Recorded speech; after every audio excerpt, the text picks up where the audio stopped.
আপনারা অনেকেই বাড়িতে গ্রাফটিং করেন দুটো একটা শখের বশে, এবং সেই গ্রাফটিং করার পরে দেখা যায় কিছু কিছু পাতা বেরোচ্ছে, এবং বেরোনোর পরে সে পাতাগুলো কালো হয়ে যায় এবং ধীরে ধীরে সেই গ্রাফটিংয়ের যে সায়নটি সেটি নষ্ট হয়ে যায়।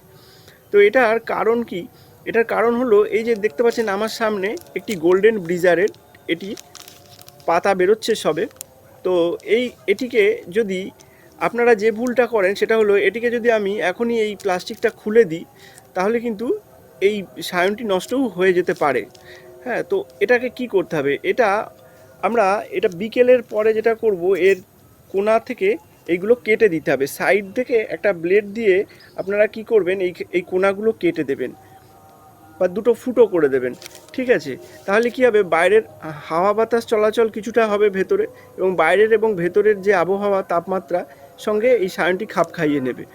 এবং এই সায়নটি বা এই চারাটি, নতুন যে চারাটি তৈরি হচ্ছে, এই চারাটি যখন মোটামুটি এই যে আমার সামনে রাখা গাছের মতন হয়ে যাবে, দেখতে পাচ্ছেন এটি হলো একটি বাটার কাপ।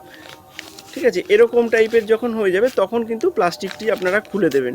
এই যে আরও একটি চারা দেখাই, এটা ওয়াটারমেলন। এই যে দেখতে পাচ্ছেন পাতাগুলো, সুন্দর পাতা বেরোচ্ছে। আরও একটি দেখাই, এই যে মহারানী। ঠিক আছে, তো এরকম টাইপের যখন হয়ে যাচ্ছে গাছগুলো, তো তখন কিন্তু আপনারা এই প্লাস্টিকটা খুলে দিতে পারবেন। কিন্তু এরম সময় খুললে এটা কিন্তু নষ্ট হয়ে যাওয়ার চান্সেস আছে।